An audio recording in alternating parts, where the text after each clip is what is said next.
Welcome to the Rugby Bits podcast, and we are here after the first match of the Springbok season. We have the Springboks winning 54 points to 7 against the Barbarians. Barbarians were a bit more the not Harlem Globetrotters, but the Washington Generals. They were just really there as tackling practice, but the Springboks were superior. We're going to talk Springboks, we're going to talk Lions, we're going to talk Fresh Top 14 final, we're going to try to touch in on some of the other national teams and what they're doing. Shaun, I'll start with you. You're the Cape Townian. It didn't look too bad actually during the course of the match. Only parts of the second half was it raining. So did the Barbarians and the Boks escape from sort of the worst of the Cape winter? Yeah, how's it, man? I don't know if they escaped it. It definitely rained there. I think it rained in the second half. But they wouldn't have escaped it. There were just little gaps between. But it doesn't like the cold doesn't disappear. Like it's cold. Winter was the longest, coldest winter I've had in Cape Town, but by far. This year, it's gone summer to winter. There was no little in between. There's no nothing, and we've had solid rain. So yeah, and I see we've got another whole week of rain. I'm so excited. I've got a big run planned on Saturday, so I'm basically going to just be wet and blistered and cold and all sorts of cuck. But no, I don't think they escaped it. It was horrible.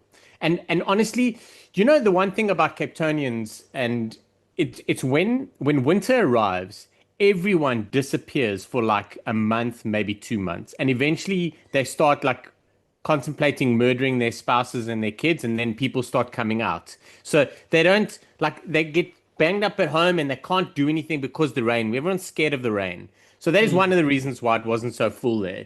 because everyone's still trying to hide away and the ticket prices, but that's a story for another day. Yeah, I mean, I'm not going to be paying like what 2,000 whatever rands to be rained on as well. But Cooks, it was Sideways, sideways rain. sideways rain, cold, and Cooks apparently have a new favorite player, Josh Jacomb. The guy who played with Barbarians on the weekend must never come back to South Africa again, like for 4 years. No, no, no. Josh Jacomb, oh, that was a disaster class. I have watched a lot of rugby this year. That was up there with one of the best, worst flop performances I think we've seen in 2025. He was horrendous. And I'm not sure It's the hard. It's hard to have a bad performance at 10 in the for a Barbarians game. Yeah, Like, let's be honest. to be fair, his first two touches was a knock on, and I was like, oh, geez, here we go. Well, to be fair, we had Sasha getting charged down in the first like minute, and again, Josh Jacob, I'm like, oh, geez, don't tell me it's going to be these type of games. For the Barbers, it was the Box that is. I mean, the frustrating thing with Barbers game is the fact that like they obviously, the Barbers tend to throw it around, and I said this on our pod on Thursday. There's nothing worse than watching a side trying to throw the ball around in the rain, and you're like, just hold on to it for like, and just don't make that extra pass in the rain, which is what the Box did very, very well. And the Barbers, I mean, there's a stage on Josh Jacob, I think, made a massive line break. I was like, okay, he's back, and then he threw this offload to no one, but like 20 meters back, and I was like, I you've remember got to be that. kidding me. And I was like, that's when I got up to go get a drink. And I was like, oh, the boss of the ball back. I'm like, I just can't just watch this game for another five. Like, I need 5 minutes away from these guys wearing the black and white jerseys because they are. If it was my TV, it would have been switched off. Like, guys, we're watching something else. We're gonna watch cricket. So, like, I think that was the frustrating part in terms of like, I just wanted the Barbers to be slightly better. And I think the thing with the Barbers now in the last few years, that's probably the recurring theme is that I think kind of everybody wants it just to be like just slightly better when they played all the big sides, and obviously they got the odd wins against like the Samoas and things like that. But a couple of years ago, like you hear the stories Schalk Burger and the guys had when they speak about the Barbers, and you look at those sides how stacked they were. I mean, they were throwing the ball around, but there's still a little bit of tell you say like a grown up in the room where I know Peter O'Mahony at the end of his chat just said like we had no plan B, but I'm like, so like it started raining yesterday, like it was raining the whole week. So I'm like, I'm not asking you not to throw the ball. I'm just like, can we just, at times just hold on to the ball slightly. And I think that made it a little bit of a tougher watch. But in saying that, Josh Jacob, no man, guys. No, no, no, no, no, no, no, no, no, no.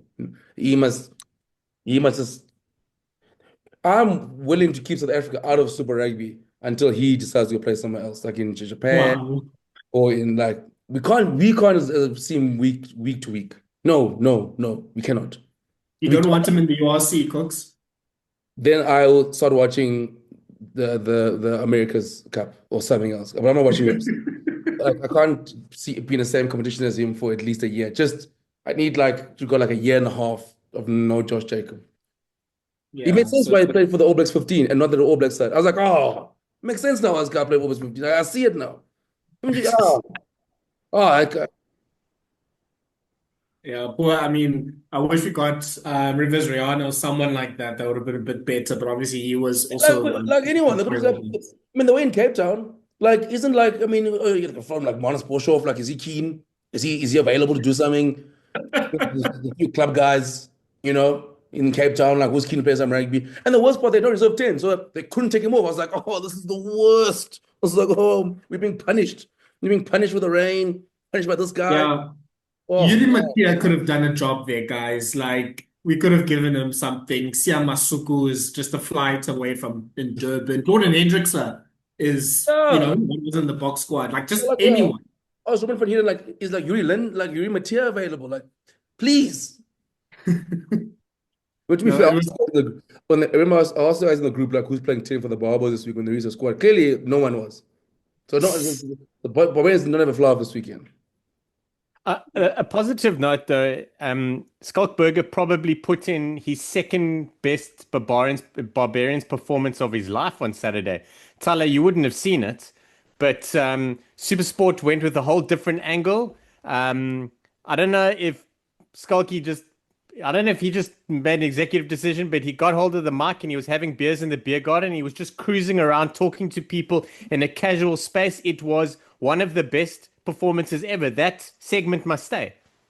No, Can I ask something? Sorry, Cooks. Maybe you can give some insight here. What was Supersport was because I did see some of the Supersport. It was very casual on Saturday. It seemed like a lot of vibes. I saw Ricky Schroeder was at some spur interviewing people. There was a fan park. I'm not even sure where the fan park was. Then in the halftime talk, then it was Kagiso Rabada and Themba Bavuma being interviewed. I was like, what's going on? Like, are we Vibes. playing a test match or is this like a T20 game? no, I think we're trying to mix up the vibes. I think obviously we're trying to obviously like for appeal to obviously a bigger market and trying to have it more fun. It was quite cool to see like with Skalkberger going around having a cold one. I'm hoping that within sort of train that's a role made for me. And so I was asked him, just give me a beer on camera, and I promise I'll add all the value in the world. But sure, it was good fun. It was, yeah, it was different. You said we had KG and things like that. But I think obviously this weekend will be slightly different. Obviously, with the test match happening. But yeah, but it was good fun. I mean, Skalkberger put in a hell of a shift as Yo. shot. What was he?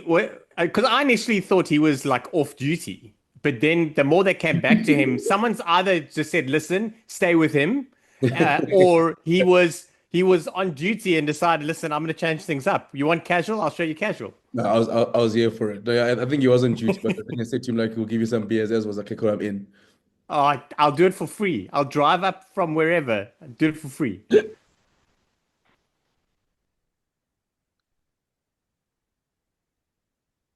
Yeah, Cooks. Hopefully, Supersport has the same rotation policy as the Springboks, so you can get your chance maybe in the Italy Oh, I hope so. games. Speaking of, let's move to the actual game that happened and the Springbok performance. So, yeah, I mean, as we said, not Springboks played pretty well. I think my main takeaway was this is probably one of the better games that a Springbok team has had in the first game of the season. Maybe that's probably also something to do with the opposition and just their inability to catch high balls, to keep any phases. Their scrum was actually pretty good, but yeah, nothing really else coming from that. Shaun, I'll start with you. Like, what are the things that Rassie Erasmus is actually taking from this game? You win 54-7, especially with the names there with the Barbarians, you're expecting some level of like competition, and you are wondering like, what are you actually learning from a game like that? So, what do you think Rassie is taking on his notebook from Saturday?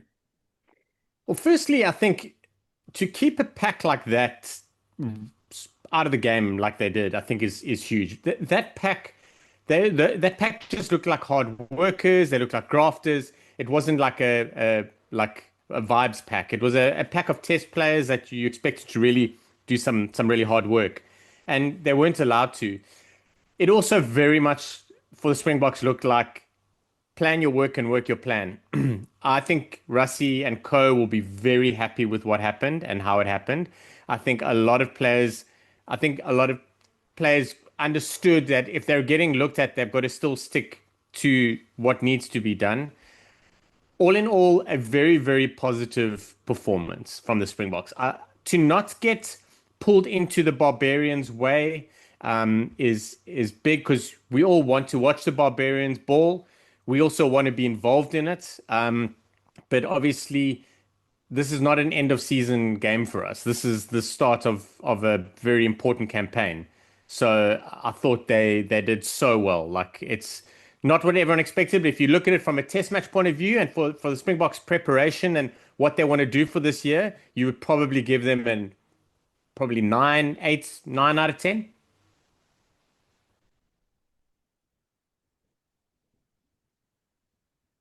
Yeah, and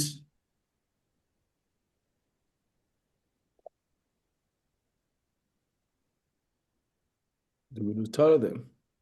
Yeah, he's there, but he's not there. I was like, I was still making a sport. I was like, I think we lost him. But Shoki, I agree. I thought it was a very, very good performance from the Springboks and in those circumstances. And like, and I think every kind of box they wanted to tick, they kind of ticked. Obviously number one, getting a hit out for some of the guys from Japan specifically who haven't played for a while. Tick. Yes. Tshituka gets back. He was fantastic. Tick.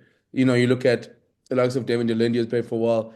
Tick. I was watching that game. Obviously, we'll talk about players at a good game, but it's just so crazy the difference that Lood de Jager made to a line-out when he got back. Like Sure. I'm not saying that like I mean Ron McKee was fantastic when he came in and the line-outs were sort of operating a lot better, but under Lood it just seemed a lot more calmer. Yes, obviously it was against the Bobbers, but we know what our line-outs were with Lood, and obviously without him, our line-outs weren't where we wanted them to be. Um, but like you're like the thing is the Box tend to sometimes like the frustration is when they get suckered into games like that, where you get suckered into a sort of throwing the ball around first, and you get frustrated, and you go like, oh, like don't do this. But they clearly had a plan and stuck to it. Obviously, they tried different things on under SDS on the flank, and I think for the coaches, you look for a proper hit out. That's perfect for them. But it's going to be interesting now, obviously, with the side they picked for this weekend. But all in all, for Saturday, for me, Shark, I thought that Box did what they needed to do, got out of it what they wanted, and when it was time for them to be ruthless, they were ruthless as well. For example, their pursuit to make sure they get a 50th point, and again, like Marnie, new kicking stance, he goes 100%. So I love the comment one person on Twitter with Marnie. They said he can pass the Gilbert but can't kick a Gilbert, but he can kick a Rhino ball but he can't pass the Rhino. But it was nice to see the Box start off a season well, commanding, playing well. But Shoki, I want to make what are your thoughts on the old S days on the flank there? Oh man, how exciting. Probably the only player to play professional games at 10 and at flank. So he came off the bench, played 10 for Quins in a Prem Rugby Cup game about 2 seasons ago. So yeah, that's quite something. And a planned moves as well. So yeah, I mean, we by no means the first to do this sort of thing, but we've done it, and it's making people worry a little. Like that's the one thing that you pick up. Like the Springbok fans are super excited, and they're like, "Ha, we're gonna do something else now. Look at this!" And they're pulling up videos of this guy playing flank when he was under three, and then like the rest of the world is going, "Oh shit, what's this gonna bring? Like what does it change? What sort of dynamics are changed? Like, how can we target him? Because there will be weakness there. But then to hear that Rassie and them have been working with him for the last 5 months, I think everyone's very quietly gone, maybe there isn't. So yeah, I love it. I love Rassie's always been trying new things. He commits to things. He tests it, he takes it away, works on it, brings it back when you need it. So we saw that with the 7-1 bench. But the first time we ever saw it was against the All Blacks in at Twickenham, and I don't think we could really use it properly because because it was just a blowout game. Second time we used it was against Ireland in the World Cup, and then we polished a few things and then brought it back for the final. So I think my timeline's correct, but that's kind of the kind of the vibe. You know, they like to test things, push the boat out, polish it off a little bit, make sure it's working, and bring it back later in an important game. Yeah. So yeah, No, I loved it. I think obviously the innovation. I think obviously I love Rassie's comment when he said obviously in a 7-1 you've had Kwagga covering the backs. Now it's almost on the opposite way. Like you can still go 7-1 with Andre Esterhuizen covering the forwards, or even maybe go net 4-4. You never know, or 5-3 with him I'm there. all for the 4-4. That's I like think I that. called it last year. I can't wait. So that's a cool thing that Rassie's now sort of done, and obviously finding different ways to innovate, which is quite cool. But you know, Thala, I know when you're fighting the computer, they were talking, we're mentioning players that played well. I think for me, obviously, like I said to Shoki, the title of the Lord coming back, and I just want to keep saying, like, guys, Damon Delindi is so good. Like, Hey. like on the weekend, you go like, this song's getting better each year, and it's like I feel so bad for like the S days and then like either because like you want to like go like, okay, guys, you got the next 12, but like Damon's like, I'm not going to go anywhere, and he's one of the box's most important players. I think he had that one knock on. I was like, oh Jesus, Damon really made a mistake. It feels like he's made a mistake since in years. But Yeah. I was like watching him like in first glance, and I was like, oh, when I rewatched the game, I'm like, oh, because like we always mentioned that there's certain players that get better with every watch, and like Damon Delaney is one of those players, especially the last probably since 2018, 2019. And I was like watching again, I'm like, Kasoki is so good. Like last year, obviously he was throwing passes, but then in those conditions, it was like, okay, we need 2022 Damon Delaney to actually tuck and carry, and you've got momentum every time he carried and made hits, and obviously got the try at the end and the grabber again for Kolbe's try. Tell her he's too good. Yeah, I mean, I think the nice thing about Damien in that game is that he grew into the game and sort of changed as the game sort of required it. So, start of the game when um, it was a bit more tight and the Boks were pretty much pummeling the Barbarians a bit physically. We saw a bit more of a direct Damien, and then late in the game we saw that I don't think we realized how great that grabber was. I mean, we'll talk about another great sort of grabber from Maxime Lucu to Penaud from the top 14 final, but it was just so well weighted, and it was perfect for Curtly Orense to run onto it. Yeah, he's great. I think Jesse Creel also had a great game at centre. Like, I mean, that was a pretty dangerous, combination. Yeah. Thumaga Jensen and Vanganuku. Vanganuku is probably one of the few especially in the backline players that, went pretty well, but they all kept quiet. And Creel and Dealindi were ahead of that. I mean, now Esterhuizen has to, as Shaun was talking about, moonlight at flank in order to get some game minutes now. I think the one thing I want to say about the Esterhuizen at flank thing is I haven't had a chance to watch it back again, but I wonder what happened in lineouts. Did we just go 6-man lineouts? Was Esterhuizen part of the lineouts? Did you guys see what was his role then when going into the lineouts? Because unless the Boks are really in 3025, I assume he's not going to jump in the lineouts. Maybe he can lift, but I mean that's obviously something you have to specialize in. So. Did we see Esterhuizen in the lineouts or in the rolling walls, doing I saw him out in most of them. Obviously, when they were mauled, he came back in, but he wasn't playing a massive role in lineout time. Yeah, I do want to say, can you just think about this for a second? You're playing in a rugby championship decider match, and in the back line, you have Andre Esterhuizen about to attack you off a short lineout. Next to him, you have Damien Delende, and next to him, you have Jesse Creel. Those are massive, massive guys. To get them all on the field at the same time, if you don't use them in the lineout, it's pretty deadly. Yeah, I guess that's the plan. And Rassie clearly has seen, and I mean, there's a Squid Rugby video talking about how rugby's sort of going more attack. I think Rassie's also seen that.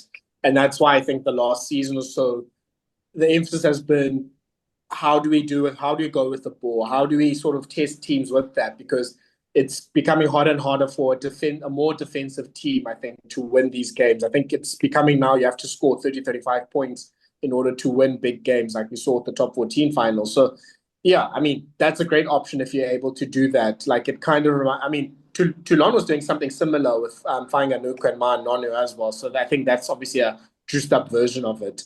Another player I want to bring up, I mean, in terms of the newer players and the players on debut, I mean, I don't think anyone had a bad game. We can talk about the scrum and maybe the struggles there, especially in the first half. But in terms of the newer players, Vincent Tshituka was fantastic. Like, he had an absolutely great performance for a number 7. Like, he's definitely put his name in there with the Al Khlos and the Ben Jason Dixons to say, I'm also here. Obviously, we've seen in the URC, he was the top line-out receiver in the whole competition. So we know he's a great line-out option. He pretty much played lock for the Sharks for about 40% of the time. So we know he can jump at the front or at the back.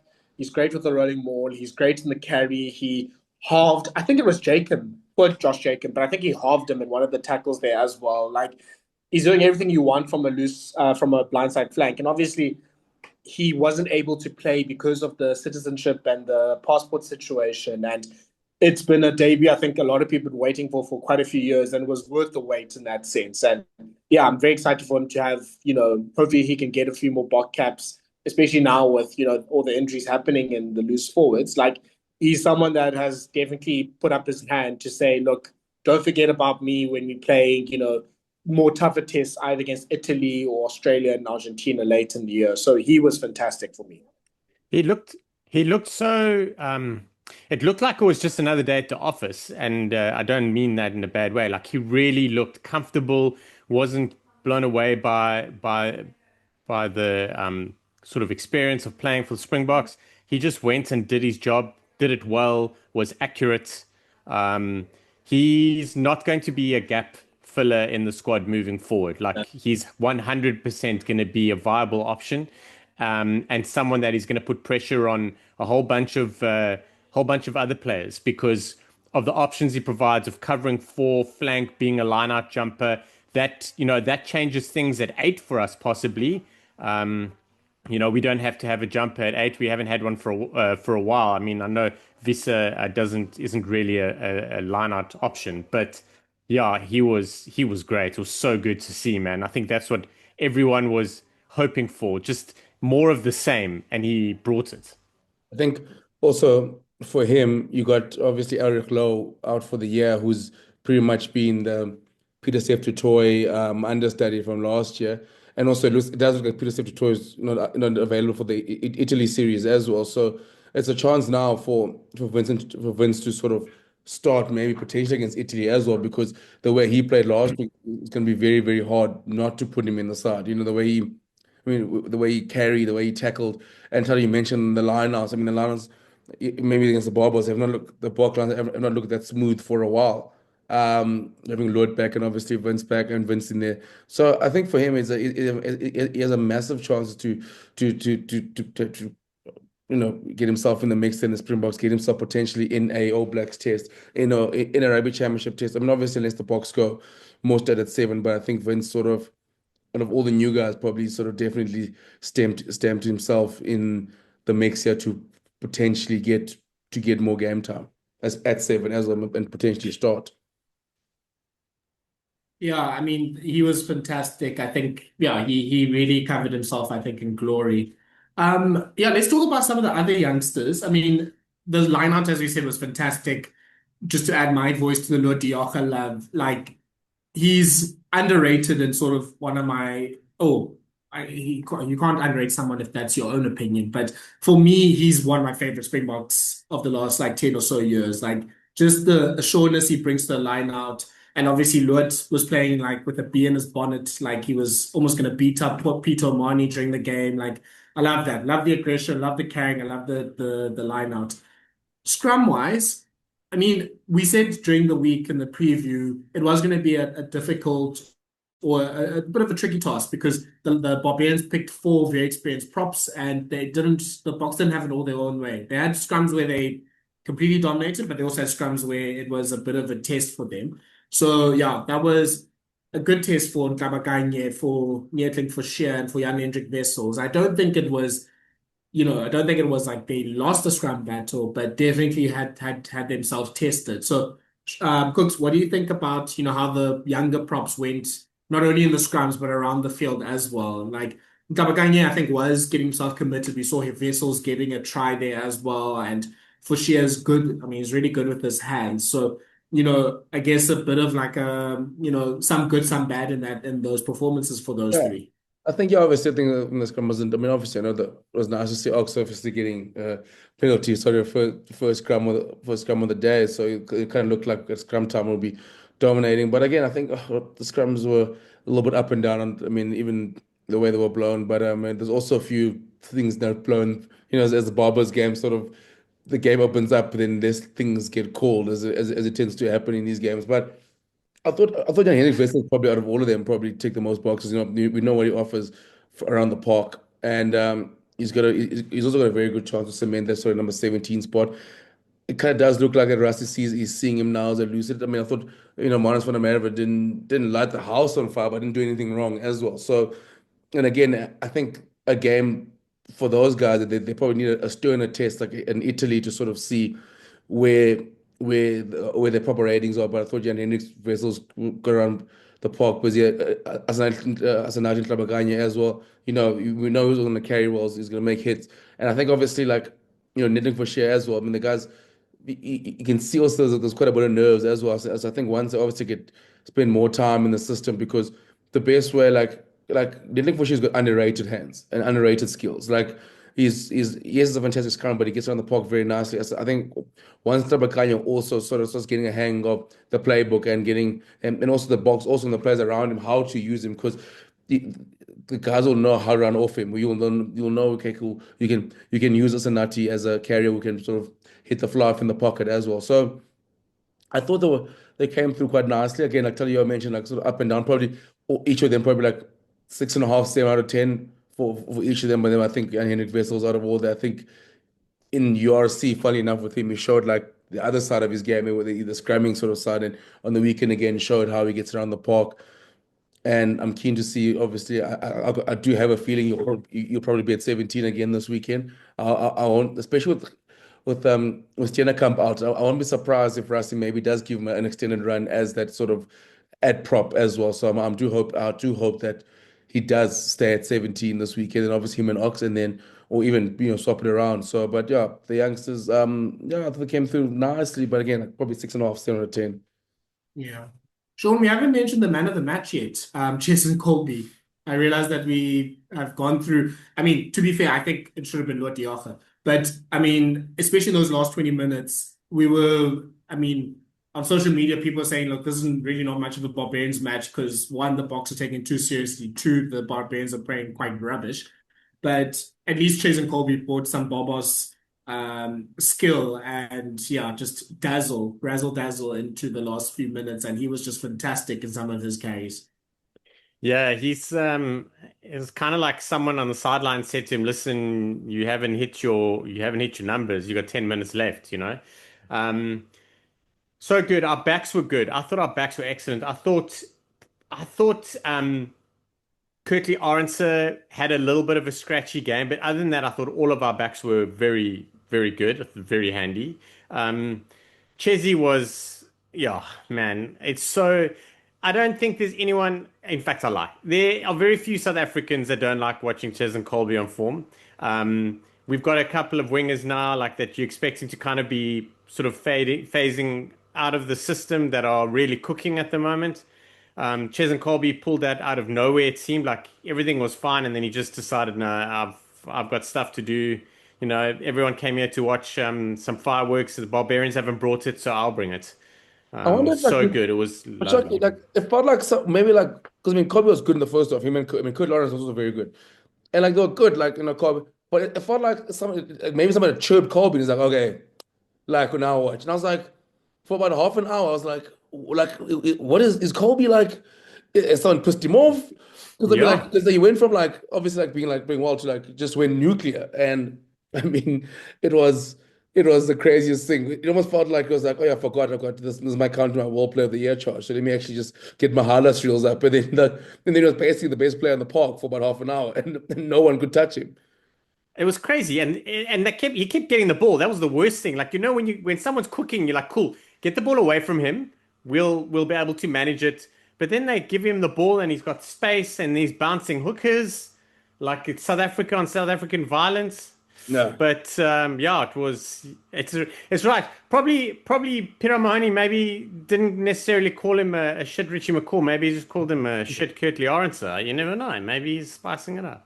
It was nice to see Courtier playing well as well. I know obviously I think with the Springboks probably, I mean, like again, such a high bar that we have him, but he wasn't probably at his best at the end of the season. Like look, he started last season obviously against Ireland, I think like a house on fire, and then obviously and then he didn't probably tear the tail off in well, but like he was good as well. I mean, those feet are still proper as well. Just it's just like it makes me think. You probably look at the Springboks in France is probably the best two sides in terms of winger, like in terms of the star wingers and having a combination of wingers can can hurt you in terms of like I just can't like it's probably Kolbe Orange and then putting up LBB as in terms of like winger geos, but even Fassi like along like again like he was very good as well. Like, and I think for me is like it's like the kicking game and the maturity, then the way and the scary part with him is then the attacking part sort of comes in. Because that part of the game now, like I don't worry about him like in the rain or out of the high ball or with the Yeah, boots and yeah. his boot is getting better and better each season, which is great to see. Because now it's not just like kicking it long; it's the number of different kicks he has, the little dabs. You can up and down and get it back for himself. Obviously, the grabber for Kolbe as well. So for his try, so it's like he's. I tweeted saying like I don't. Everyone is obviously excited we're excited to have Gaza back this week, but I'm like. You might have to pride that jersey or Fassi, that 15 jersey, a starting jersey. It's not a foregone conclusion for me anymore. It's the same way, like, unfortunately, like, look at your majestic curl that folded both ways, where you get injured the wrong time and you come back and your jersey's gone. So, and Fassi's like, I don't know how Russ is going to sit him. If you say to him like he's no longer the regular 15, I don't know how Russ sits him down and has a conversation and go listen, because all of us will be like, what have I done wrong? And can't you be like, oh, it's Mgueza's back, and they'll be like, okay, cool, but then let him work his way. Mm. I mean, Fassi, I mean, he was the thing is he was so good. Like he's getting to that point where like it was like oh it's expected now. The same with our Kolbe, like you talk about man of the match. It's like a quiet even Elizabeth game is everyone else's 8 out of 10. Yeah. The thing with Fassi, like how he's playing now versus how he was playing, even when he was getting his second chance, is so different. Like it very much, when in hindsight looking back, it very much felt like he was putting the cart before the horse. There was a lot of stuff happening, but not a lot of like the right stuff. And now you've nailed it, Kooks. He's doing so much right, and he's allowing the balance to be there to, do the flashy things, but it's not at the detriment of the game or the team or anything. And it's so amazing to watch. He's ridiculous, and Rassie's going to have to be having some hard conversations with whether it's Willems or Fassi. I don't know. Villy's also still in the mix at 15. Like it's wild. No, it's wild. Someone has to, I think Willemse might have to get ready to learn some Georgia and like Australia away matches now, because it's not looking like he's going to get his way back into the test team. But yeah, I mean, I just want to also just add those two grubber kicks from Fassi for the first two tries. Perfect. Absolutely. Two different feet as well, eh? Yes. No, and he's been doing that with Mapimpi. Like, as we said, the Sharks don't necessarily seem like an attacking plan. They just have combos of people that seem to like each other. But yeah, it was great to see that Fassi was able to do that at the national stage. And like, yeah, all the other stuff is sort of at a 8, 9 out of 10, like Cook said. Yeah, and like one of the massive pros of Antoine Dupont is that he can kick with both feet. So he's got such a long kick, but he lines up one way and then he changes and kicks the other. We have the ability to field Grant Williams, Mani Lubbock, and Apelele Fassi. All three of those kick off different feet. Like it's weird. Yeah. Like it's hard. Like to charge down, to run at the player while he's setting for a kick. It really does change quite a bit, especially Test match rugby when the margins for error are so small. Yeah. No, yeah, it's perfect. I think, yeah, I mean, we've mentioned, I think most of the players, I think Kooks did say about Marnus van der Merwe, like, wasn't his, like, best sort of first showing, but we'll have to see, obviously, if he can get better. Yeah. And Sean? just the one thing, I know we briefly touched on Mani. I thought he had a really good game. 100% kicking record, different ball. We have a bit of a conundrum now how to play him, but the only problem everyone ever had with Mani was his kicking. So he's nailed his kicking. I don't care who it was against. Like, to go from where he was to 100% it's huge. So if he starts kicking well, like, that's also another massive game changer from a Springbok point of view. And the other is picked up that Jean Klein's gone back to Munster. I know he played 80 minutes for the Boks. I think he was the only forward that played 80, but he's picked up an injury and he's gone back to Munster for rehab. So it looks like he'll be out of the rest of this. So perhaps they kind of send him away. Like, listen, get better. We'll chat to you during the Rugby Championship. Yeah, that's unfortunate. Obviously, Kane was he was injured pretty much the whole of last year as well. I guess the opportunity now is for obviously Evan Etzebeth, he's the incumbent. Okay, Snyman's also there, but for Salman Murat and Kobus Visa, I guess the opportunity is there for one of them to get some real game time now. I don't think the Boks have announced a replacement. I don't think the Boks need a replacement, honestly, because I think they chose 8 locks. So yeah, you could do it 7. So yeah, I want to mention Ruben van Heerden had a really good game. I thought he was really nice. Like, him and Omani, I think, were the only two stopping the Bok rolling maul at times. And like, he carried well. Like, I thought the Barbarians forwards were great. It was the backline that was pretty horrible. Like, they couldn't really kick well, they couldn't receive kicks. Like, that was the problem. But like the Barbarians forwards, like, they at least gave some level of competition. So yeah, I was just gonna say with Van Heerden, I mean, it's still such a big picking order he has to still overcome, but at least I think there's something that hopefully he put in front of the coaches, the Springbok coaches, to go, look, I'm still here as well if there's at least another injury. Yeah, he was, but like, where do you fit him in? It's really hard. Like, he's not leapfrogging anyone at the moment. All he's done is basically just reinforced what everyone knows. Like, he is good enough to take the next step to have a look at him, kind of thing. So perhaps perhaps for the Rugby Championship he'll be in the squad, but that probably need to be another injury for him to get a look in for July. But yeah, he was pretty good, and it was good to see him standing up against that pack. Yeah. Sean, we're recording this the night before the team is announced for Italy. Is there any particular player you want to see in that team for Saturday? Sure.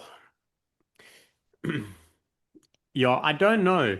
There isn't anyone in particular. I would love Neetling Fouché to get another look. Tlabakanya as well. But there's no ways that both of them are going to be playing against Italy. Like, we've got to bring in a couple of other guys.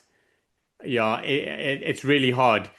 The thing is I'm so big on having a squad that we can really field 2, maybe 3 world-class sides in, or sides that can be competitive, like, depending on how we decide we're going to play that day. And we're getting to the point now where we're getting a little bit more than that. Like, we are actually able to pick from guys that are outside our big squad and bring them in, and they just effortlessly, cruise in and kind of fit in like a Tetris puzzle piece. But yeah, I don't know. I do want to see Siya Kolisi back. I know he's not out for long. That's a player that I'd like to see come back and see what happens in the loose trio with that. I would love to see him and Vincent Tshituka playing together at Test rugby. That would actually be quite something good. Yeah, I guess if there's a bit of a laundry list I have, it would be, I'd love to see Volkolo. Yes. I think this is obviously a big, like, chance for him this year to stake his claim as the tight head.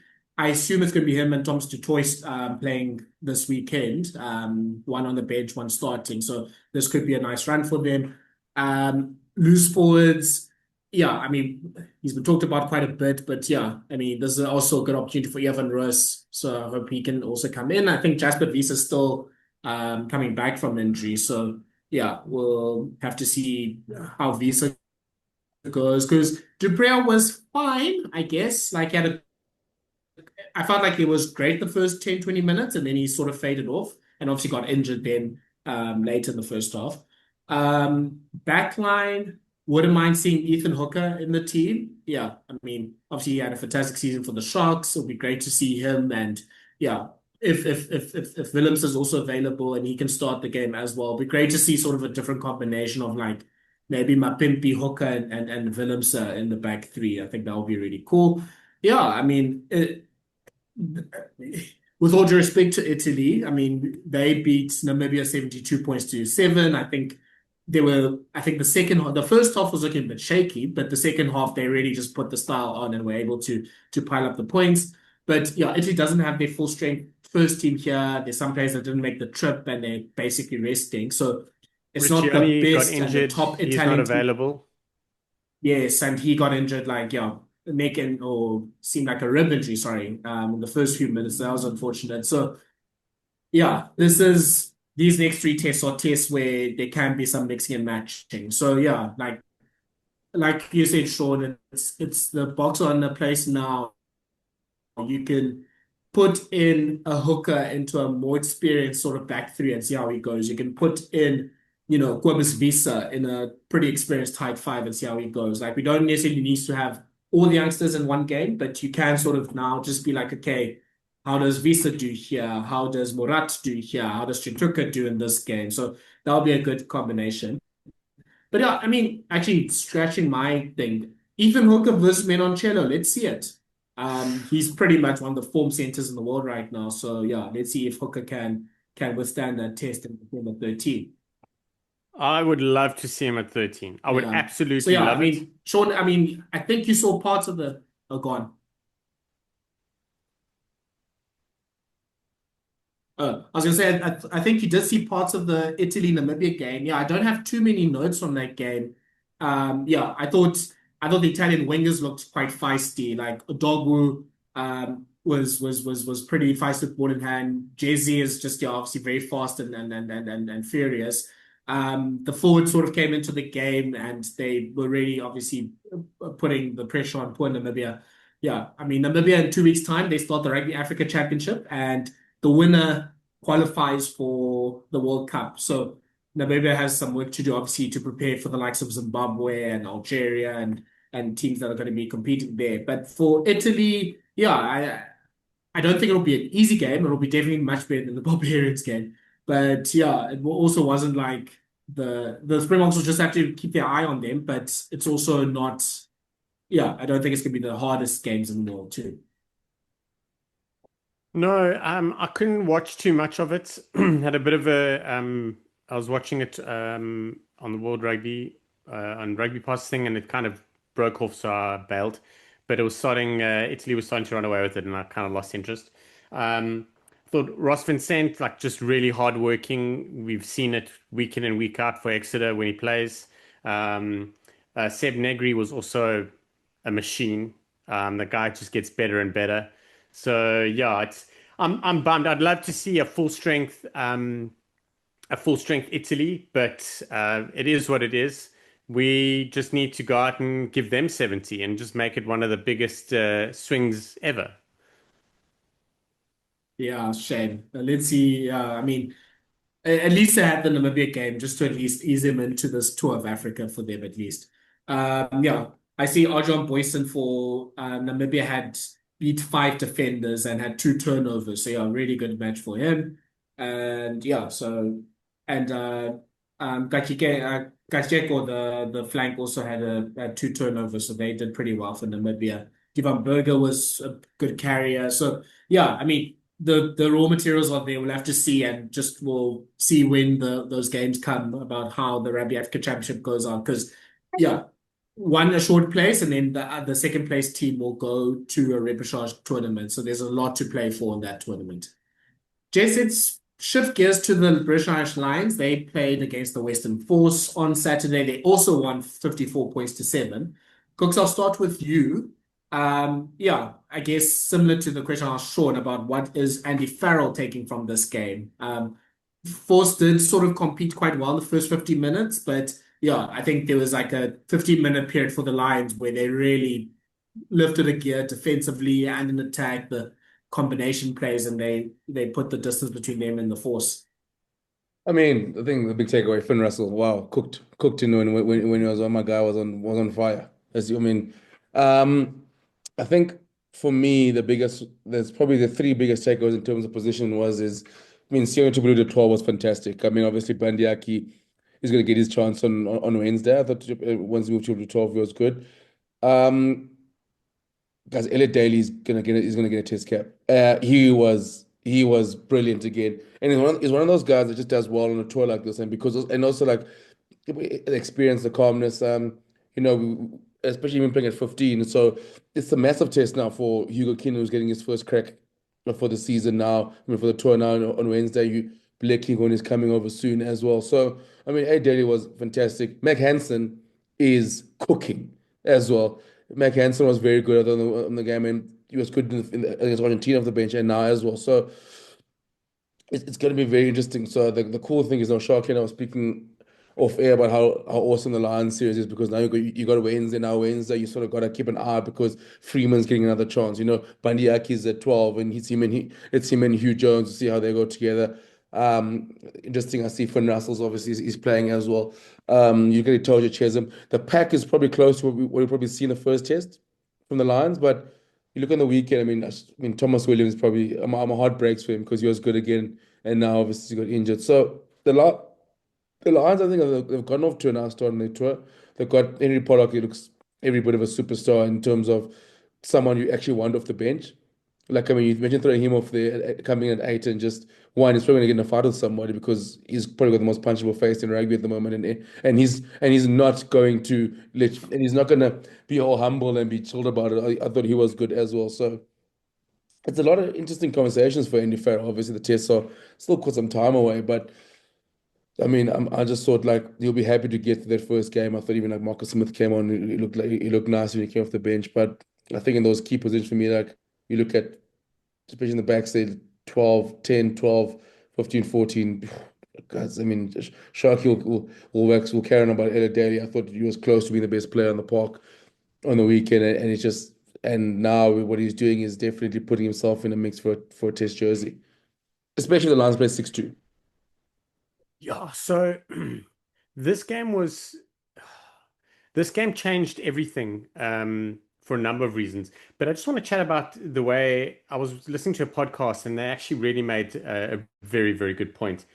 It's very likely that these two Wednesday games, so this Wednesday against the Reds and next Wednesday against the Brumbies, are going to be more focused on the test side, because if you can fine tune your test side and give them a game against the Brumbies next Wednesday, they get a 10-day break before the first test. So that's, could be quite ideal.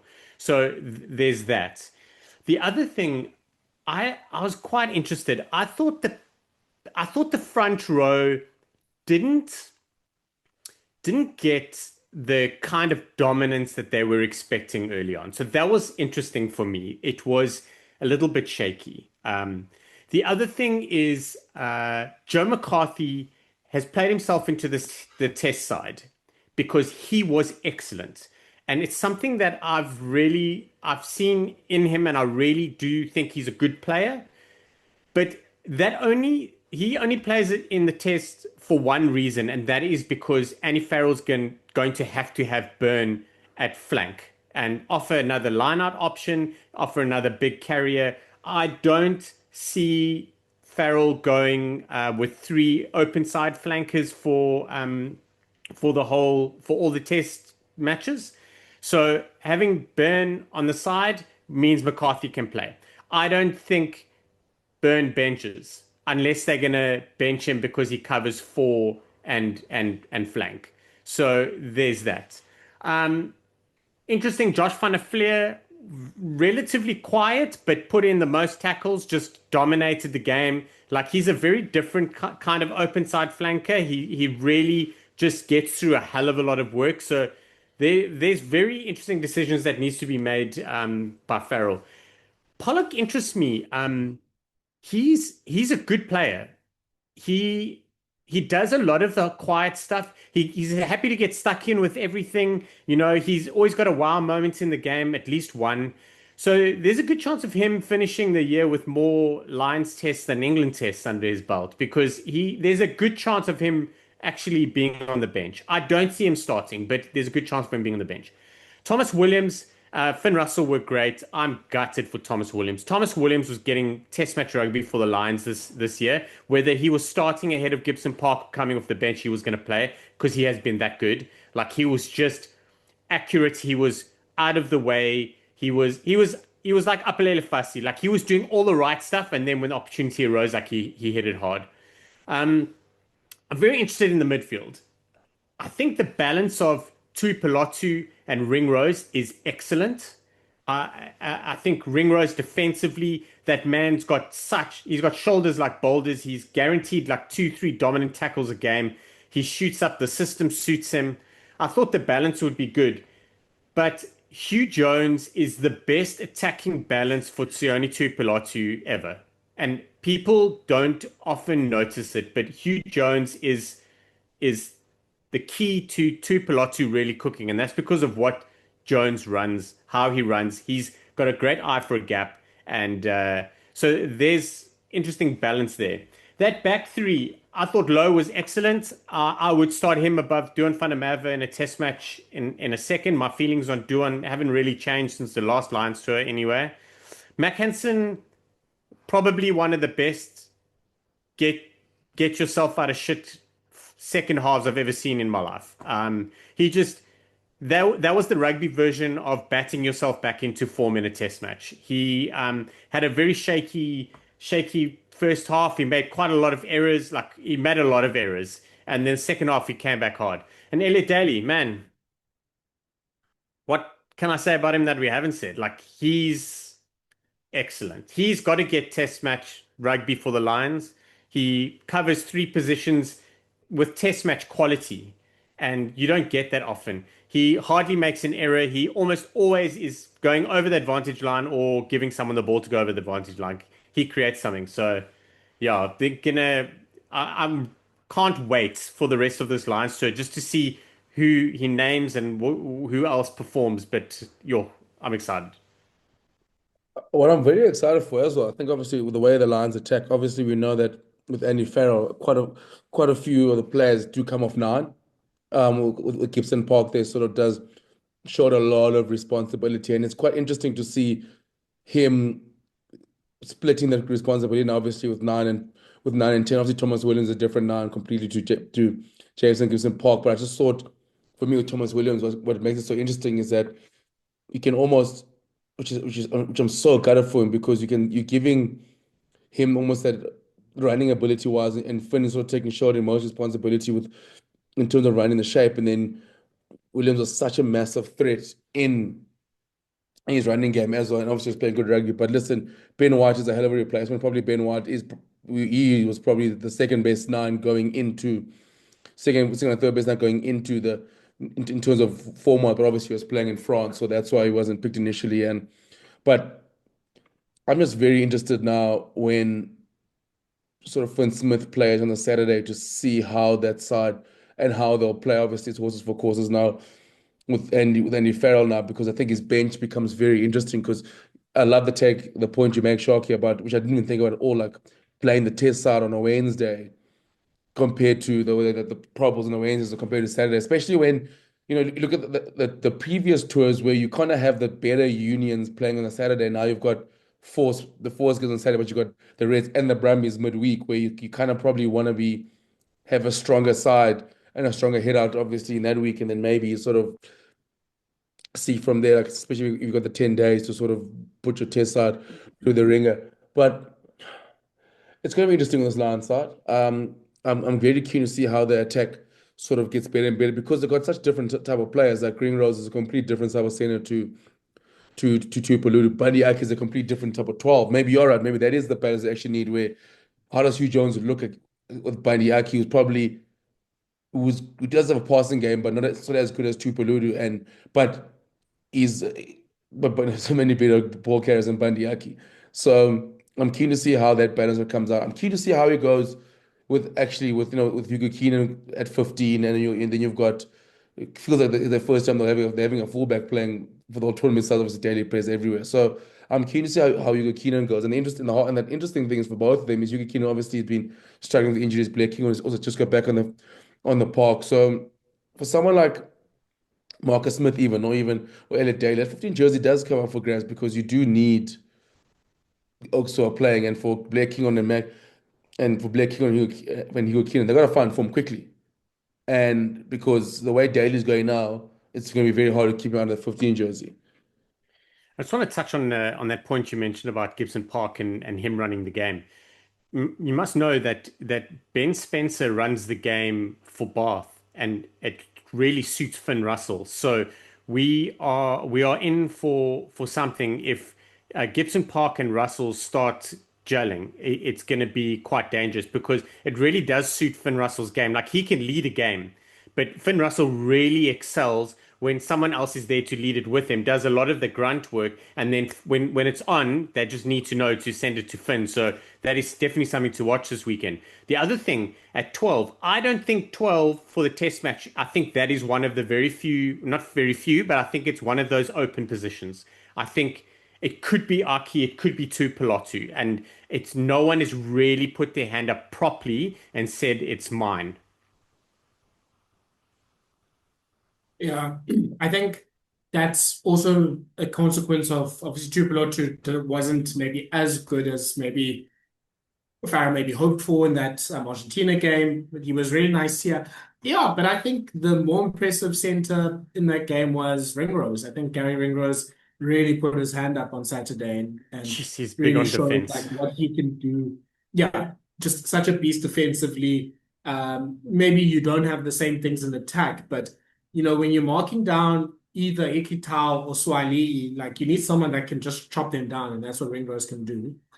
Yeah, I think I think the only player I just want to really sort of like put a light on is Josh van der Fleer. Like I think he was more than just the top tackler. Like he was just absolutely fantastic around the park. And like I think we forget that he's a World Player of the Year sometimes and why he's a World Player of the Year. Like he's just like, yes, Morgan's fantastic, Curry is great, but Josh van der Fleer, like when he's on form, he really can be sort of a step above and just being everywhere and doing the right thing at the right time, just making zero mistakes. So he's really put his hand up. And I mean, unless Jack Willis was on the flight with Blair Kinghorn, it seems like Van der Fleer has the sort of the half step ahead. To be negative, or yeah, I'll be let's sort of, because you guys were positive, that's great. Let me sort of play the other side.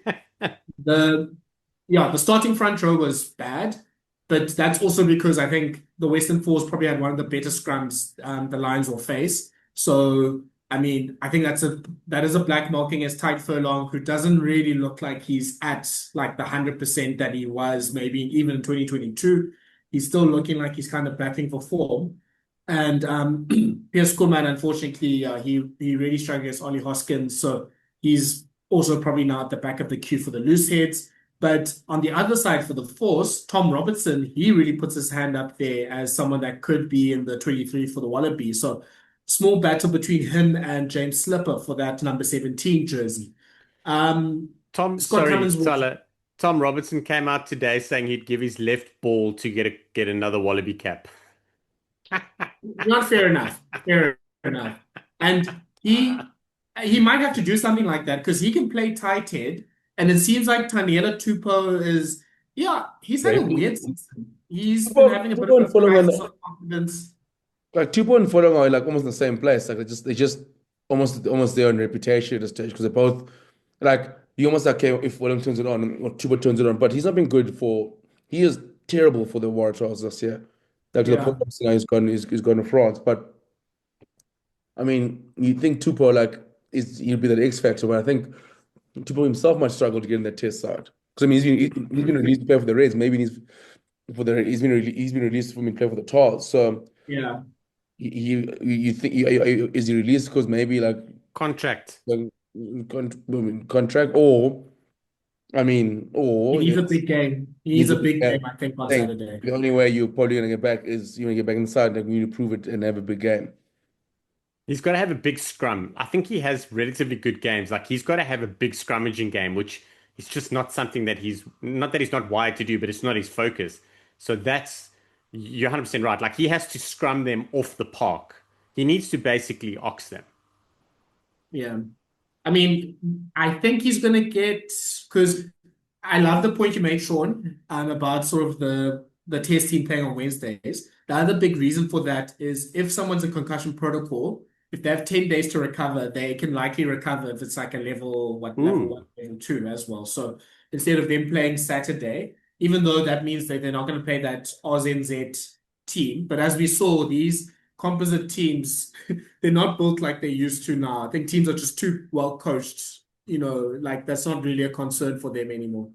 But yeah, I think then if Tupou needs to have a big performance. The other player that I think didn't really cover himself in glory was Scott Cummings. Like the Lions kickoffs were just atrocious, and he was the one under I think a lot of them. Yeah, I mean, he's obviously there to help with the line out. He's a good lock, of course, and but the thing is, the Lions have really good locks, and that one misstep. Now Joe McCarthy is ahead. The captain is in that position. Probably one of Byrne and Chesham's going to be number 6. So yeah, Cummings already now, I think, well behind in the chase. James Ryan needs a big game if he wants to be in that conversation as well. Like, yeah, it becomes really difficult to put your hand up there. But yeah, I think it'll be interesting. This Wednesday team, I think this is almost like the final trial. And then from the Waratahs game, I think we'll see who's definitely a test player and who's not a test player. So yeah, looking forward to seeing how they go. And then one more player I think who was good for the Force, who might put their hand up for the Wallabies, was Dylan Pietsch. Like he was really great in breaking tackles and making line breaks. And that Wallabies 11 jersey doesn't seem to belong to anyone. I mean, Jorgensen has been injured. Harry Potter's had his chance there. So I think, yeah, I mean, Kellaway seems like he's going to start 14. And I don't think Swali is going to play on the wing. So Pietsch could be someone that could, put himself out there. So that'll be interesting to see. Paisami has a good chance now when he plays for the Reds against the Lions on Wednesday. Yeah, I think there's a lot of selection battles that we can monitor for all of these games. Very interesting. I can't remember who it was, so I apologize. But they were talking about Dylan Pietsch in during the game, and he's like, "Yeah, he looks like he does weights in a prison." It's the short hair. Like that's probably why.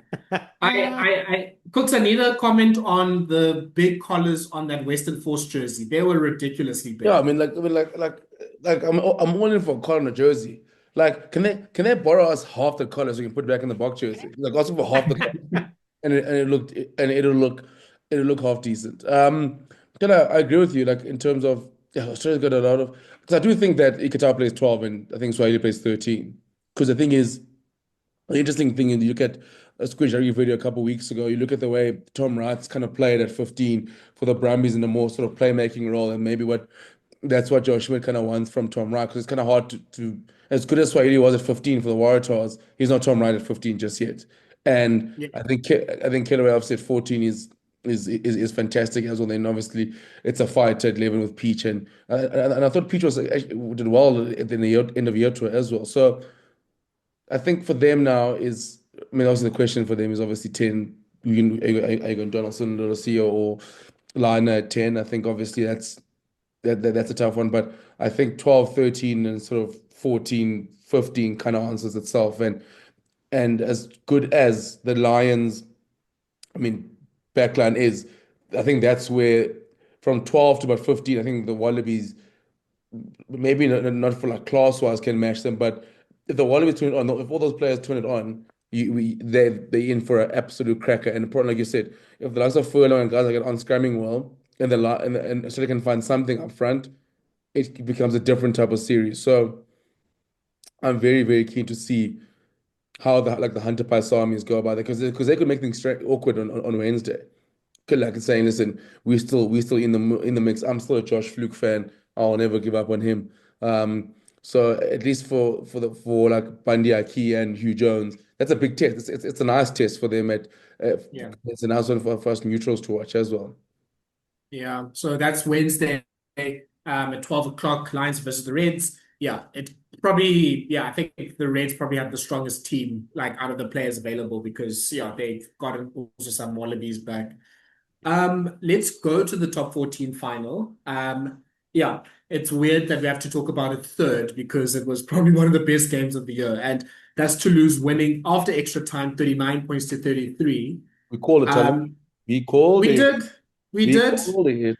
Yeah, this Bordeaux Lovin and Jalibez suddenly a test player and all that sort of stuff. Like it had to calm They just down. could do it. I tell her like it's just if it was 1-1 Bordeaux and Toulouse, I probably would have gone Bordeaux. But like Bordeaux can't be three times in 1 year. Sorry. Ain't no way. Not a chance. No, Sean, I mean, yeah, I think you'd agree with me. Probably one of the best games we've watched this year. And I think the reason why was French teams, especially like the best of the best, when they get a turnover ball, they go like absolutely apeshit. Like they just are absolutely so good with turnover ball. Amazing. I just reckon they looked at that and gone, oh, well, the Barbarians didn't do it today, so both of us can show them how to do it. Like, what? Oh, so I just want to tell you that it was hilarious how you unpacked the side, and you do need to tell us when I'm finished. You need to tell us what your comments were on them because they were brilliant. And the other thing is for all the listeners out there, Kooks wasn't watching this game, so Thala and I were, and we were messaging on the group, and it was like, this is the best final I've ever watched. Kooks like, what's happening? We're like, oh no, it's boring, guy. It's boring. Don't worry, it's fine. Like he was like, he must have been like felt like he was in an abusive relationship, didn't know what was going on. We were talking about like stuff, we're trying to put in like updates and highlights, and then we go quiet, and he's like, what's happening? Oh man, it was ridiculous. I had to find out by Yeah. highlights it's gone to extra time. You boss doesn't say anything. You just like, oh, what a crack over game. And then next, it's like 20 minutes on sitting there, like, oh, I'm like, oh, because there's all extra time happening when I got home, and 'cause I was out because I was out of the bed of having to be out for the podcast. So I was like, okay, cool, I'll catch it on Sunday. And like busy watching the highlights, I'm like, what the hell is extra time in this thing? Like, no one told me. Like it's like also it was one of those funny ones, like sometimes like you watch a New Zealand derby for somebody, but someone else you explain to someone in a group, you're like, oh, this game is such a cracker. And they're like, what's the score? And you're like, no, it's 7-3. They're like, what? Like they're like, what's good? Like, trust me, like that's the vibes I was getting from the guys. Because like, especially the first, like, what's going on here? Because it's like 20 minutes in, there was like 7-0. I'm like, oh, like okay, what's going on then? Like, what am I missing? Oh, that makes it even better. Oh, makes it even better. Thala, before we dive into it, please tell us that first 20 minutes, what were your thoughts? Don't make me quote you. I'm trying to remember what I said. I mean, there was so much that happened in that game, so you have to quote me. No, But you were like, this game is crazy, and it just feels like give the ball to your best player, and hopefully he does something because there was zero yeah, structure. yeah, like actually, yeah, that's perfect because I think that's kind of how Bordeaux especially played. Because I'm just checking the stats now. Top carrier for the game. Kooks, guess who was the top carrier for the game? Test player. Not Pino. He's a Bordeaux player. I'll give you that clue. Um, let's see, Lucu. No, Jalibert. Ja- So Jalibert carried 21 times in that game. 21. I don't think he passed 10 times in the game. Like, that's just, but like, it was the wrong and the right decision in some cases because I think Jalibert's like turn of pace was really putting the Toulouse like defenders under pressure. And he was able to sort of engage them and then sort of put the offload away. But it was also just basically them being like, we can break down these crazy defenses. We'll do something, and then we'll just put someone through. So it was kind of like the South Africa France quarterfinal last year, where it just felt like pretty much all the good players had great games. Like you can't really, you're not wanting for anything from any of the players. Marchand was fantastic. I think Geelong had his best game in about 3 years. Ramos was obviously man of the match. Kinghorn was great. Willis was fantastic. Bayern Miafu had a really good impact from the bench. Francois Kroos, I mean, he does what Francois Kroos does. Choco Barres was absolutely smashing anything that was in his way. And then when you go to the Bordeaux side, Jalibert was, I think, really good in attack. Lucu was absolutely fantastic. Peno was great. Boros was carrying the ball well. Mofana has capped off his best season, I think, of his life right now. Boshaton was really getting busy there. Petty was just doing all of the crazy stuff that he usually does, and then he just has this absolutely fantastic line to score a try to basically like put the game back in contention. And I'll say, I was thinking, I can't even blame the Toulouse defense there because you're looking out for Jalibert, you're looking out for Peno. LBB was off the field. Retier just decided I'm going to carry like a Tongan for the whole game when he came on. That needs to be a t-shirt. Carry like a Tongan. Yeah, him and Tom Jordan are the top Tongan carriers, I think, in this season. But now Petty gets the ball. You just like the Toulouse defenders are like, I mean, if you break through and score, whatever. Like we've done everything that we can there. So it just felt like everyone was just vibing on the 11. And there were just these crazy like games like turns of the game where there's a turnover in your 22, you go to the other 22, then it gets turned over, and then they come back and all that sort of stuff. And just some fantastic tries there as well. So shout out to both teams. Shout out to Bordeaux for coming back 10 points down with the last 10 minutes. Like I thought, okay, Toulouse was kind of closing this down. They had the scrum. Bordeaux, I think, had double the penalties that Toulouse conceded. So it felt like, okay, this is coming down, and the Toulouse like bomb squad that they have, that tight five that they can put on with Mialf and Bai coming on, just seemed like they were going to close the game down. And then Bordeaux said, no, we're still here. So I don't think you can ask for more in a game like that, Shaun. No, unbelievable. Kooks, this is way better than highlights this conversation. So I'm still not sold on Kinghorn playing on the wing. I think he's got to play 15. It was such an interesting game. Intermark went off, so he probably played about 30 minutes or a little bit less because he went off for HIA and then didn't come back in the second half. He looked gutted. He actually had an operation today or yesterday. I don't think it's too serious, but I mean, it was serious enough to have an op. But they moved Ramos to 10. Ramos was shit good in my mind. I thought he was excellent, but he did make quite a few errors. But yeah. Chocobar is that when a guy we've all played club rugby and stuff. Like, when a guy runs on the field and he looks like he is a gym bunny, like he must be ginormous because Chocobar is massive. He looks huge. Yeah. Willis just simply has to be on Lions tour. How he's not on Lions tour, I don't know. It's just crazy. Lucu was ridiculous. So that last minute kick as well. I was just going to talk about that. Kooks, Bordeaux are down by 3 points. They get a penalty. It feels like there's about 90 seconds left. It feels like there's enough time left to kick the ball and have a restart, basically. So I'm kind of watching this going, this is going to be interesting. Like, because, you level things up and then there's 10 seconds left. Someone's going to do something stupid or there's going to be a line break or something. Lucu was the guy who was like, listen, I'm taking the points. And he was the guy who missed the kick last year and they lost the game. And he took his time on this kick almost purposefully that kick meant whatever happened in that kick would have been full time. He knew from last year already that he was going to get the opportunity to kick the ball and he was going to kick it and win or draw. And that man's got big plums and he just nailed that right over the middle. He was single-handedly keeping Bordeaux in the game, it felt like. It was crazy. It was like Toulouse had the upper hand and you're always used to them just finishing things off. didn't happen. Bordeaux somehow got back, or then got back and took the ascendancy in the game, and then you think, oh, Toulouse are not going to come back. It was crazy. And they did this with Bordeaux did this. They finished the game, what is it, 33 all, eh? They finished the game 33 all. They did not have a loose trio that were remotely competitive. And as a pack, let's say their pack was operating at 4 out of 10, and Toulouse's pack was operating at about 8 or 9 out of 10. The loose trio, Toulouse were at about 9 out of 10, and the loose trio of Bordeaux was about like a 5 and a 6. It was so bizarre because we're so used to seeing sides with strong forwards just eventually dominating.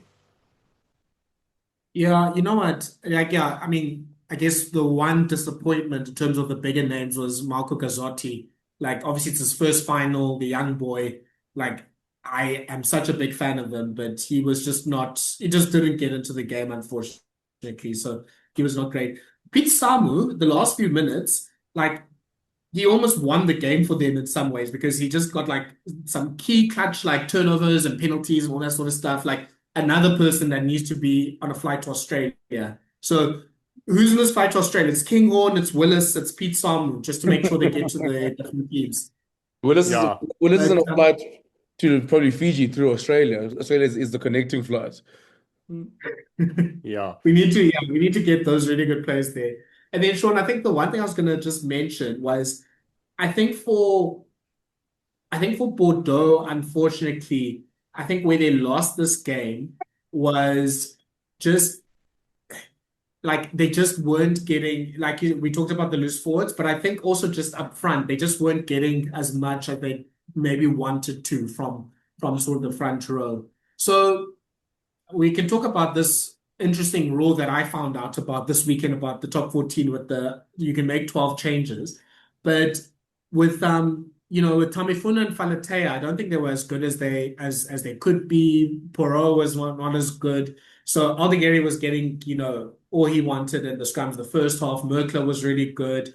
Rodrigue Netti, I think, had a really good game at loose head. So it felt like Toulouse, there were a few places where teams had control. Toulouse felt like they controlled the scrums. Bordeaux at least felt like they were disrupting the Toulouse lineouts. The rucks seemed like it was pretty much half-half, but it seemed like Willis, Thomas Ramos actually had 2 turnovers, but it seemed like Toulouse was able to get the ascendancy there. And then basically, in terms of bullshit plays, that's where Bordeaux was winning the game because they were just able to pull something out of the hat when they needed to. And there's so many things that just pop up to mind as you speak, because I'm even thinking about Damien Penaud being used as the first phase battering ram by Bordeaux quite a few times. And he was really good at it. Like, they just gave him a short line and he just ran over people. So, like, yeah, just so many things happening in that game. It was just such a game of high quality. I think Matthias Lebel, he had a great game, like coming off the bench. Like, yeah, just things everywhere. But Shaun, let's talk about this alternate rule that the top 14 has. So you name your 8 replacements, but you can make up to 12 changes during the game. So you can kind of have rolling subs. Shaun, I think this is perfect. Like, this is the best of both worlds for people that want the bomb squad, don't want the bomb squad, want to nullify the bomb squad. You have your 12 changes. You can do whatever you want with them. If you're, I don't know, Will Stewart, Ellis Genge, people that you want into scrum in the second half, you can give them a bit of a 20-minute rest, and then last 10 minutes, they can sort of short things up if you need the match secured. Like, I think this is a great way to like play tactics, Shaun. Probably one of the greatest things I've ever, I think is great. I think up there with the 50-22, this could be it. So I just want to say, for me, from my own personal well-being, I'm so happy I've finally found out what the situation is, because I've been watching top 14 rugby for a while and I've seen guys go off and they've come back on for no reason. There's no guy walking off holding blood rag on his head. There's no guy unconscious on the floor and they have to take him off for an HIA. None of that was happening. I've messaged guys on Twitter. Thomas, I'm looking at you, and no one really told me like this is it. And then I was like, cool. There are obviously a lot of top 14 fans on for the final on socials. So I was like, listen, what's gonna happen? And they're like, no. So it's between 12 and 14 subs. I think it's 12. And Strong. yeah, and it's a rolling sub. So Ben Tamifuna goes off after 30 minutes, comes back on with 35 to play or 25 to play. I mean, sign me up. I love this. We can play 7-1 or 6-2 and everyone can play. You don't have to keep Mani on the bench until the 89th minute. You know what I mean? Like it's amazing. It's absolutely amazing. It's very confusing because it's constant coming and going in the second half and you really don't know what's going on because like sometimes it feels like they're putting it back on for a forward, which I was like, I just don't know what's going on. And it's not like it was the most like calm, structured game either. Like it was basically like fireworks all the time. There was just, yeah. Anyway, so that's it. So rolling subs in a pro game. I love it. Love it. So in school rugby, it's done quite a bit. I mean, Yes. in school rugby, it's obviously a big rule here, and it's been exciting. For example, in certain derby days this year, where sides have obviously made advantage of it. When taking off props at a certain time, and then obviously bring them back on to pull them at full tin for the last 20. I love it. Shocky, I'm the same as you. I've been a fan of that rule since seeing obviously I was there in school rugby, and I'm glad now the top 14 is doing it because like I just think that rugby is such a massively strategic game, and the subs play such a massive role. If only like certain Matt Williams would understand why that we want to have subs and what they can do, the innovation you can do with the subs, because now it's Retire him. Retire him if we bring this into test rugby because that oak will not be yeah. able to No, cope. it isn't. The thing is, like, it makes. I mean, like what Rassie has done, for example, is made subs sort of a massive talking point. And similar to what the All Blacks did, in their peak when teams were just getting run off their feet because they had this incredible bench, and you were sitting there, you're like, why are the likes of TJ Perenara who start anyone else coming on at a specific time and then running you off your feet? So and then obviously the box, the 6-2 and things like that. So the bench is such an interesting thing, and for me, what it does, if you're a side like Scotland, for example, let's say for example like Australia, where for example you don't have as strong of a pack or scrum, it brings you also into the game because now you can find ways to sort of, okay, how do I save each prop at certain times? Okay, cool. I need to make sure if I've got Angus Bell, he has to be at all times be going up against, say, a Vincent Koch. So if Koch comes off, then Bell's also going off as well because I need him. And all those things, even like for example, like maybe you need a Handré Pollard to come on for 15 minutes because Sasha maybe was or like things like that where you go like we can play around with it. And I think it's so cool because I just think for rugby it's trying to become a global game, and these things make it interesting. It makes it a talking point. It brings sides into a game because now it's no longer tactics of just like 15 guys or going, holy shit, like the All Blacks last year, for example, of going, I can't make any changes. I gotta hope six of like most of the starters can go all the way. And now I gotta hope that a Cody Taylor can play 75 minutes against Springboks as opposed to like maybe I can suffer for 10 minutes, like but between the 50th minute and the 60th minute and bring him back on for the last 10, which for me I think is cool because at the end of the day you want to have sort of more to have these games be closer. You want obviously the gap to become, and also then now it now just goes down to coaching, and then the better coaches obviously will adapt the best. And I would love to see it creeping into international rugby. Yeah, it's fantastic. I think it's a really good way of just best of both worlds, like Kooks has said. Like you just give whoever your sort of key player is, you give them sort of a quick 20-minute rest, and then they can come back and finish the game. If you want your finishers, so yeah, also you stop the thing of like some teams now kind of learning the wrong things from the Bok bomb squad and playing their best players only in the last 20 minutes. You're like, that's not quite the lesson from Rassie Erasmus here. But Tell yeah, I love because you're right. I love in teams like because in their mind they're like, okay, we're gonna just go if Marks is coming on, we're gonna put all our best players, and then you're like, but no, but the box they all like kind of equal. So it's like horses for courses. Yours, your worst player is playing 60 minutes because you're trying to save him. Like no, like your best player is gonna play 75 minutes if you want to win this game. So like yeah. that's the cool thing. Like now how do teams be able to use that to sort of balance out that new bench? Yeah, so I think that's a great way of doing things. Um, I didn't see too much drama. I mean, I'm not on Instagram, Cooks or Shaun. the book here, De Brennis, is it alive and well? Did someone surf with it? Did someone break it in half? I did see a video of one of the players like someone was standing on it and also like lifting up and someone was standing on it. I just don't understand what that trophy did to teams and why everyone wants to try to break it. I mean, I saw guys sliding into it as always, which is my favorite. Just players like half the reason the guys can't go on tour in Europe because they're flipping concussed because from sliding into a trophy. It's just like what? Like I just never seen it. Other like I mean I know the Springboks put brandy and Coke in the World Cup. I mean you're still drinking of it. Like I've never seen a trophy as actively gets trying to get destroyed year in year out. Like they bath with it. It's in the jacuzzis.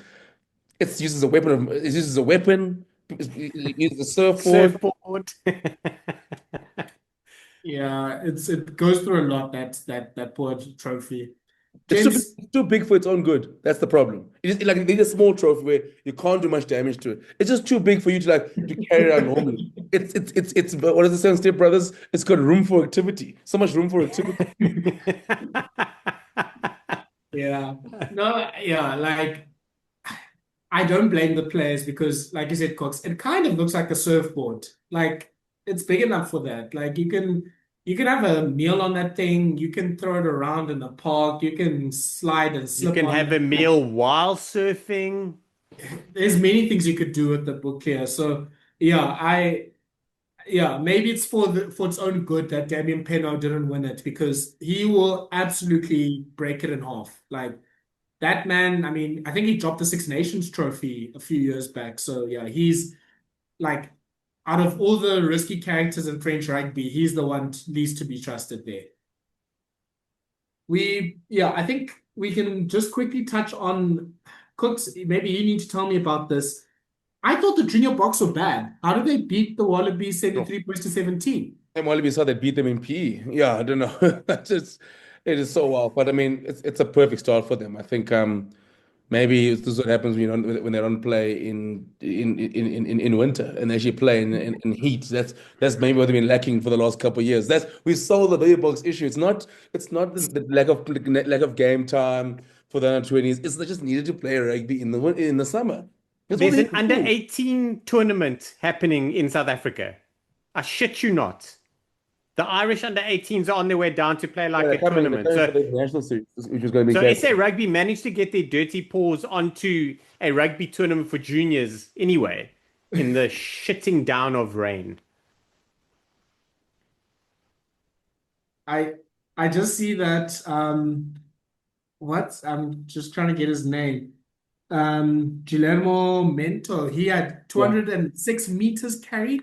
Yeah, How? but he's wild though. No, Jeremy Mendy's wild. I think also the baby box side they kind of found their balance now. I think with Vusi Moyo at 10. Yeah. And then I think that's been the biggest one. 10 has been they're going quite a few, but I think Moyo is their guy at 10. I think Pete was fantastic at 9 as well. So they do look like they settled. I think obviously they got a very mobile sort of pack because you got the captain Riley Norton and JJ Turon. JJ Turon has played most of his rugby coming through school at eighth man and this year's Diablo is playing at lock. He's playing at lock. You got Batu Tlekani who's also just as was like probably the breakout. Love him. Yeah, he was good last year and he was very good last year. So and he's sort of like a house on fire. And then you've got the likes of I mean, they've got a good pack like Tanabiela, you got one in club, so they've got a good side, and they've come along nicely. And it's just that pack has got to hold on. I think obviously now they've done enough to get through the. I mean, they've got two big games, but they should have done enough to get through the group. I think obviously bonus. I mean, good points difference wise, this definitely helps when you score 70 points against Australia. But obviously the big test, obviously against the France, the England.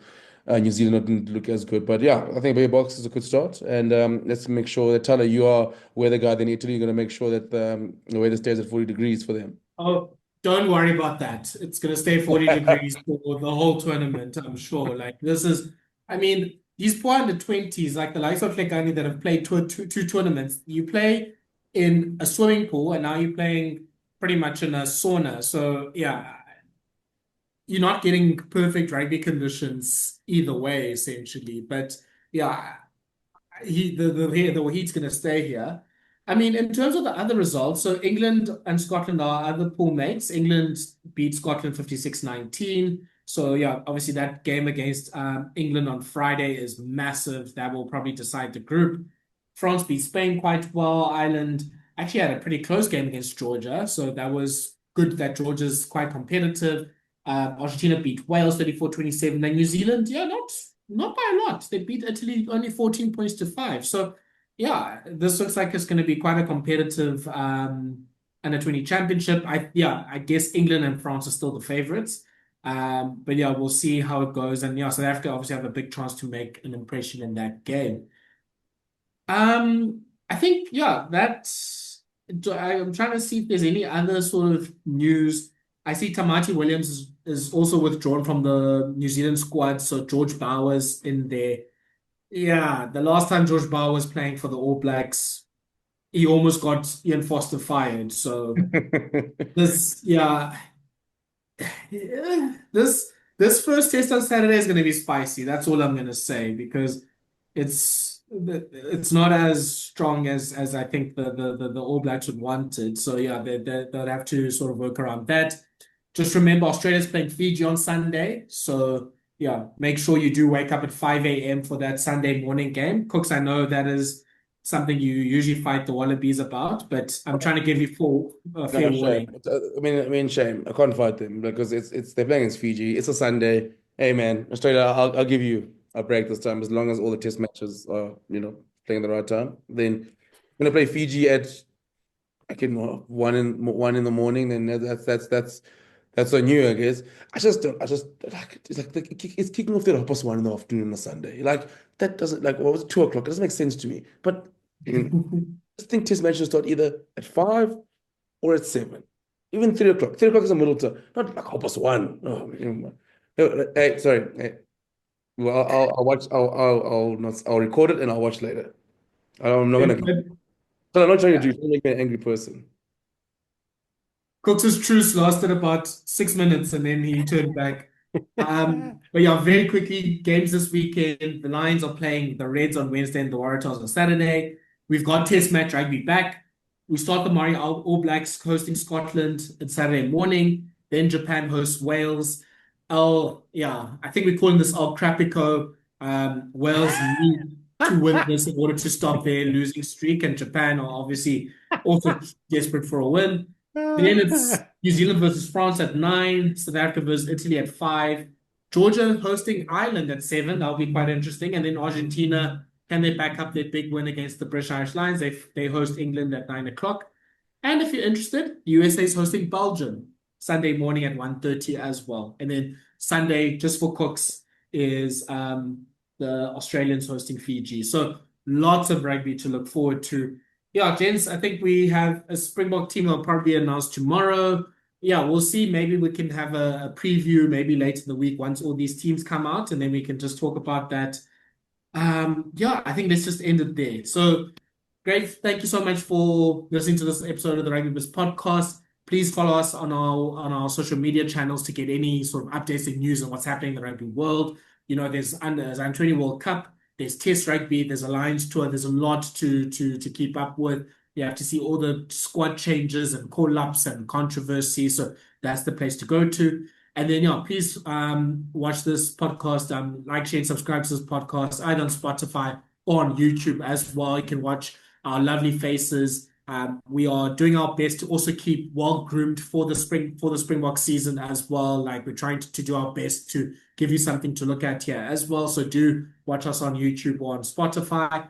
And then otherwise, we'll hopefully see you later in the week. We'll preview the games when we have teams. And we wish you guys a really good rugby week. This is the first test match weekend, or the first July test weekend of the year. Let's go for it. So thank you so much. Bye-bye. Cheers, guys. Bye.